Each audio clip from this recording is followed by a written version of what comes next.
It happened on a quiet Tuesday afternoon, the kind where nothing's supposed to go wrong. Clara Matthews, 72, walked into a Walmart in the small town of Brookhaven, Alabama, wearing her favorite lavender sweater and that little half smile she always carried. She'd been a federal judge for nearly 4 decades, but right then she was just a grandmother picking apples for pie. She was reaching for a bag of gala apples when a sharp voice cut through the air. "Ma'am, let me see your receipt." She turned calm and a little confused. "Excuse me?" The man staring back was Officer Rick Larson, off-duty badge clipped to his belt, hand already twitching toward his taser. "Don't play games, lady. I saw you put something in that purse." Clara blinked slowly. 40 years of federal law flashed through her mind, Fourth Amendment unlawful search, probable cause, but all she said was, "I haven't even checked out yet. I'm still shopping." Larson stepped closer, the kind of swagger that comes from never being challenged. "Don't lie to me. I know a thief when I see one." That word thief hung in the air like smoke. A few shoppers stopped. One mom pulled her kid closer. A teenager started recording on his phone.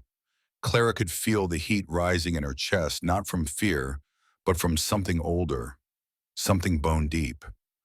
She'd spent her life on the bench, protecting people from exactly this kind of arrogance, and now here she was living it. "Sir," she said softly, "you have no right to search my belongings without probable cause." Larson's lip curled.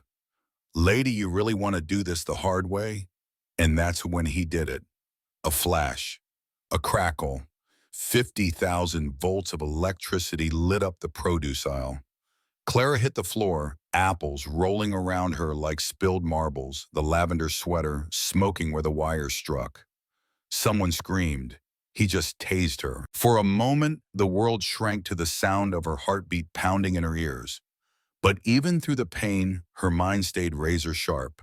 She memorized his badge number, the time, the witnesses. Years on the bench had taught her one thing. Truth leaves a trail. A young teacher named Erin Price rushed to her side phone, still recording. "Don't move, ma'am. Help's coming." Larson stood over them, breathing hard.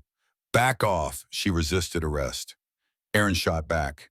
"She's 72 years old and she didn't do a damn thing." The crowd began to murmur. A paramedic off duty and shopping for her kids' school supplies pushed through. "I'm a medic," she said, kneeling beside Clara. "She needs an ambulance," Larson barked. "She's in custody. Medical can wait." That's when the medic looked him dead in the eye. "No, she's a patient.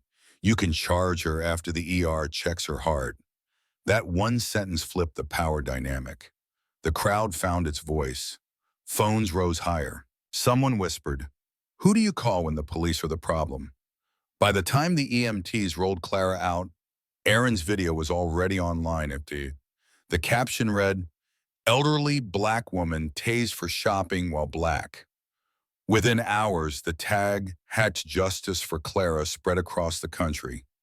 At the hospital, Clara lay on the gurney chest, aching, shoulder bruised, but her mind steady as ever. When the doctor asked for her name for the chart, she smiled faintly. Clara Matthews. The nurse froze mid-scribble.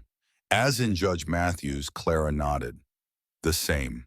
By morning, the story was everywhere, local news, national headlines, cable debates. But the part that made jaws drop came next. In 6 days, Judge Clara Matthews was scheduled to preside over a federal civil rights case against the Brookhaven Police Department. Meanwhile, inside the station, panic spread faster than truth. Captain Harris slammed a file on the desk. "You tased a federal judge, Rick." "Do you understand what that means?" Larson stammered. "I didn't know she looked like what?" Harris snapped. "A criminal because she was black. You just handed the FBI a gift-wrapped civil rights case." And he wasn't wrong. By sunset, federal agents were already in town.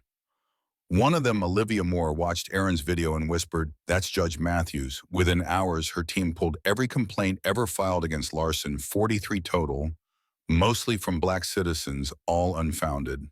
Until now. In her hospital room, Clara's young clerk, Jonah, brought coffee and worry in equal measure. "Judge, everyone's asking if you'll recuse yourself.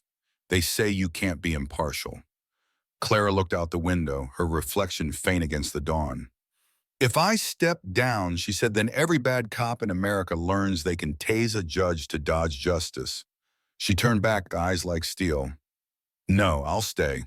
6 days later, the courthouse looked like a movie set. Satellite vans, protesters, officers in dress blues trying not to look guilty. Inside, every seat was filled. Reporters whispered, cameras clicked.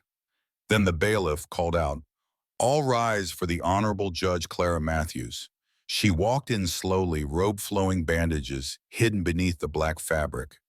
The room went silent, except for the faint squeak of her shoes on marble. The same woman who'd been on the floor of a Walmart aisle now stood behind the bench, unbroken. Larson couldn't look up. His attorney shifted, sweating. Your Honor, he began. The defense renews its motion for recusal. Denied, Clara said simply. Her voice was calm, but it carried like thunder. Justice must be blind to intimidation. Proceed. The trial that followed became history. The store manager testified, no theft, no suspicious behavior. The paramedic, the teacher, the videos all told the same story. An innocent woman brutalized for daring to exist in the wrong skin. When the jury saw the footage on the big screen, the lavender sweater, the apples scattering, they gasped. Even some officers in the back wiped their eyes. Then came the statistics charts showing years of racial bias, 43 ignored complaints. The defense tried to spin it split-second decision training issue, but the numbers spoke louder than words. Clara listened, expression steady, hands folded. It wasn't about revenge, it was about accountability. On the second day, a retired Asian grandmother named Mrs. Wong testified that Larson once shoved her to the ground for acting nervous. She wept on the stand. My granddaughter still hides when she sees police lights, she said. She's 6. The courtroom was silent except for the sound of one man's world collapsing. When it was all over, the jury needed only 4 hours. We find for the plaintiffs, the forewoman read. The department is liable for systemic violations of civil rights. Damages awarded $62 million. Gasps, cheers, and silence. Clara's gavel fell once. This court retains jurisdiction to oversee reform. She looked straight at Larson. The same law that protects you will now hold you accountable. Moments later, federal agents stepped forward. Officer Larson, you're under arrest for assault under color of law and deprivation of rights.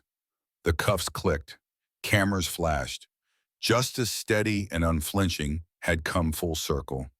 Outside the courthouse, Erin stood beside reporters, holding up her phone, the same one that had started it all. It wasn't about one bad cop, she said.